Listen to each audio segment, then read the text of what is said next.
Welcome to what I know our DR Escapes subscribers are going to find one of the most interesting interviews to date. It is my pleasure to welcome Dmitry Orlov. Dmitry was born in Leningrad and moved to the United States at age 12. He has a BS in computer engineering, an MA in applied linguistics, and he is an eyewitness to the collapse of the Soviet Union over his past extended visits to his Russian homeland between the late 1980s and mid-1990s. Dmitry stems from a background in engineering, an accomplished writer, and popular interview host. I deem Dmitry to be a survivalist and world traveler. Join us together as we venture down some new paths on a line of questioning that our DR Escape subscribers helped me formulate on what we're sure will be one of the most interesting interviews to date. Dmitry, welcome. It's a pleasure having you. Great to be on your podcast. For me, Dmitry, this is a real pleasure. Coming from a background of traveling the world and living actually living in 6 countries, I have a special appreciation of what experience creates rather than what opinions offer. Dmitry, if you're ready, let's begin with a few questions. I'm ready. Okay, Dmitry, these questions are formulated by our subscribers and a couple from me, and we're going to take a different path here. We want to learn more about your experiences. I think we're all kind of tarred and feathered, pardon the pun, about what governments are doing. And at least for our subscribers, they're on a higher frequency realm than that. So starting with our first question, Dmitry, you were born in 1962 in Leningrad. Now, of course, St. Petersburg. You came to the United States at the age of approximately 12. Prior to that age of 12, what was it like being brought up in the Soviet Union? Well, I was rather privileged. My grandfather was an authority on Russian literature, which within the Soviet system entitled him to basically everything that, a banker would have around here. So he had a chauffeur, country house, things like that. So I was rather pampered growing up. We had house staff. We had people cook for us. It's not what you would imagine living in the Soviet Union would be like. I did taste some of what regular living was like because my parents were just basically, working in academic disciplines, but they hadn't made much of a career for themselves yet, and they never did there. So they could only afford a fairly humble apartment in a fairly working class neighborhood. So I was exposed to those sorts of kids as well growing up. And then my family also traveled a lot. And, we never made it all the way out past the Urals into Siberia. But we spent, from age 5, every summer, my entire family, including me, spent time in various villages around Russia and the Ukraine and the Baltics and northern Russia. And so I saw a lot of how people lived and what the place was like. I had really, rich experience growing up because of all that traveling. Mm-hmm. And then we got to spend 5 months in Italy after we left the United States, waiting to for some country to let us in. It was 1976, which was the fuel crisis and major recession around the world. Probably the worst time to immigrate by that standard. And so we couldn't get into Australia or New Zealand or South Africa or Canada or the United Kingdom and ended up going to the United States instead, which was a huge letdown. Do you come from a large family? And prior to them making their final decision to vacate the Soviet Union, did your family face similar issues that so many of our subscribers' families seem to be wrestling with, where one party is on board with the current unfoldings and clearly recognizes the need to plan accordingly, and the other chooses to remain completely uninformed, still living in denial? No, it wasn't like that at all. Basically, my parents were part of a generation and a social set who all left. And we were among the first. Out of the people the families that we were close to, we were maybe the 4th or the 5th to leave. So we were really the trailblazers for a whole bunch of people. Okay. Okay, I understand. Did the Soviet population share this same "it can't happen here" attitude that seems to be running rampant in America? Now, I realize that that might not be with your family, but as a general rule, the common public, did they share that type of attitude?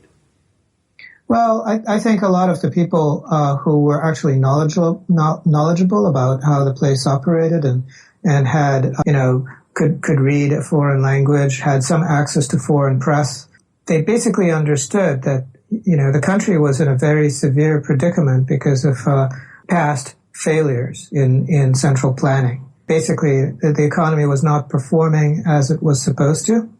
But then the way the events unfolded and the fact that Gorbachev capitulated and then Yeltsin destroyed the Soviet Union in order to make a career for himself and then sold the country off to, pretty much the lowest bidder, that was a shock to everyone. And at that point, people's faith in their ability as Russians to get things done and to do anything other than survive was really severely damaged and remained damaged for more than a generation. So that, it took a really long time for the country to recover. And now, it's really a very different country. It's no longer anything like the Soviet Union, but it's doing a lot better. It's somewhat conflicted, but not terribly.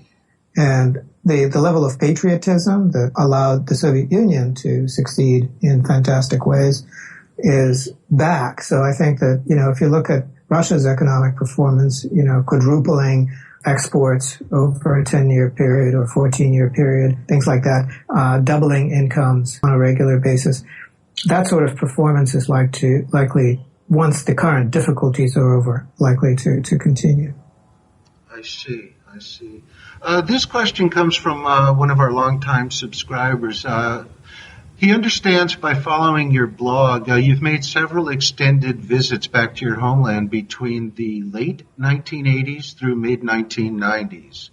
How did the average person survive the USSR collapse? What were some of the specifics people did to survive? Good question. Well, there was a lot of low-level trade that people started getting involved in. So they would take a train to Poland and buy trade items, basically ferry trade goods back and forth. So they would go there with the things that were available in Russia at the time, basically Soviet legacy products that were in high demand, like cameras, for instance, very good single lens reflex cameras with very good optics. And they would sell those, and then they would buy shampoo or toiletries, which were just completely missing in the Russian market. And then they come back and sell it to their friends.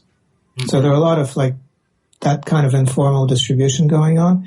And then there was a lot of actual growing of food and hunting and fishing because the food retail chain broke down as well to a fairly large extent. You could still get staples. You could still get things like bread. That just never stopped. Various other things, like potatoes. But a lot of other things people tried to grow themselves just so that they would have a reasonable diet.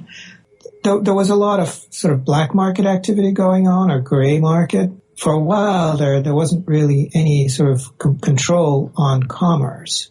Right now in Russia, there's one organization, Rospotrebnadzor, which basically dictates the terms under which you can engage in commerce. So, for instance, if you're McDonald's and you advertise a Big Mac as containing meat, they'll show up and they'll test it. And it'll turn out that the Big Mac doesn't contain meat, and they'll close you down. That sort of thing didn't exist back in the 1990s. So it was basically a lot of shoddy black market products passed there, sell by date, imported from some country with the wrong sticker, things like that. Dmitry, just a quick sidebar. Do you know offhand what percentage of the population at that time was into agriculture? Because I know U.S. is running a scant less than 1%, and our region where I'm living right now, it's about 68% of the people are into agriculture in one form or another. Well, it's hard to say. Industrial agriculture in Russia is not a very huge segment because it's not very labor intensive. It's very chemical and energy and land intensive, but there isn't really a lot of manual labor involved. So that is in, probably single digits as far as percentage of the population in Russia. But in Russia, something like 80% of all the food is grown on small plots held by individuals. And I'm talking about plots of 100 square meters, as little as that. Mm-hmm. And that is actually, at the level where people are sufficiently interested to achieve really good results, sufficiently motivated. And a lot of the produce grown there is actually of very high quality. Absolutely. And much the same here. The commercial in this whole region, we don't export at all, and our average, shall you say, field to shelf distance is under 5 miles, and that's taking into consideration beef and fish. So that's something that I thrive on by living in this region. But that's what people do here is much the same thing. Little 1 acre plots, and every 60, 70 centimeters, something's growing in the ground. It's amazing how efficient that type of farming is. Oh, it is. And the other thing is that, in the part of the world where you are, you put a stick in the ground and it'll blossom, in a few weeks. You can just put down a fence and suddenly it'll sprout leaves and flowers. Absolutely. This next question's coming in from a longtime subscriber, Gary. In your personal journey, what were some of the lessons you gathered from the collapse of the Soviet Union? And did they assist you in preparing better for what seems to be headed towards Western nations? Well, the thing that I realized over and over again on my trips to Russia is that a lot of what makes people personally very fragile is their extreme attachment to a career. They go after a certain set of activities, thinking that this will take them all the way through to retirement, and that they will be able to retire and then draw on their savings. But what I saw constantly is careers keep getting cut short and shorter, and that this is it doesn't take imperial collapse to bring it about. Just a major recession is enough. People just basically get shoved out on a regular basis. They're being trained. They're being told that there's this path to success that involves basically gearing yourself up to having one type of career over your entire life. But the other side of that promise isn't really held up. So people go through and they spend all of these years learning how to do a job. They get into debt in the case of the United States, just to educate themselves or get an education, get credentialed. But then as the result of that is that maybe they work for a few years, but then they end up as long-term unemployed and they have no idea what to do because all they know how to do is this one thing that they were trained for. So I understood pretty early on that, well, yes, you can make a big salary as a specialist, but then it can be taken away from you and then you get no salary at all. Or you can be a generalist and have a little bit more of a hard time, putting together as much money as you like, but you will never have zero money. You will always have something coming in because there's always a plan B, plan C, plan D. So I understood very early on that it's really important to have lots of different skills, not necessarily be pro at any of them, but good enough to actually get something done. And that this is absolutely essential in the sort of unstable environment that we're living in. I couldn't agree with you more. Just a sidebar again, at 22, I found out I was totally untrainable and haven't worked for anybody ever since.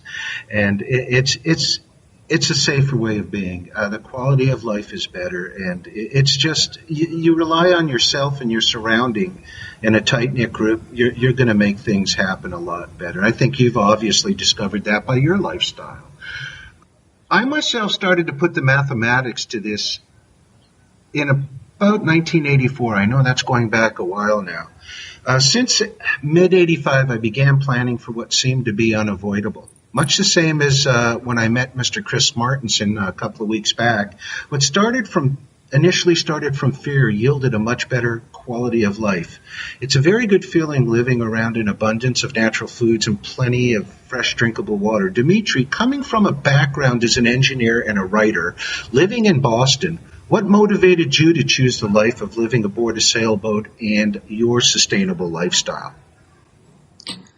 Well, it was the realization that, I was locked into this kind of iron triangle of having to have a job in order to pay for the car and the apartment. And the apartment and the car, or the condo and the car, were necessary so that I could go and do that job. And it was a self-perpetuating thing where I was just basically a cog in somebody else's wheel. Then I realized that, okay, well, the condo doubled in price over a 5-year period during which I owned it. So, and the real estate market was at an all-time high. So I wanted to sell it and pull the money out. But the question is, where do I live? And so I found out that a really nice life hack for living in a ridiculously overpriced area like Boston is to live aboard a sailboat. It's a residence. You can own it free and clear because it's much less expensive if it's an older boat. And instead of flying to take a vacation somewhere, you just sail. And then you can get rid of the job and the car. You can't put a car on a boat anyway. And you can't get to a job if you're living on a sailboat because sailing is fairly slow. So you can't rush around or do things on schedule. You can't predict the wind. So you get rid of the job and you get rid of the car, and suddenly you've downsized to a point where your income can be something derived from blogging and writing books.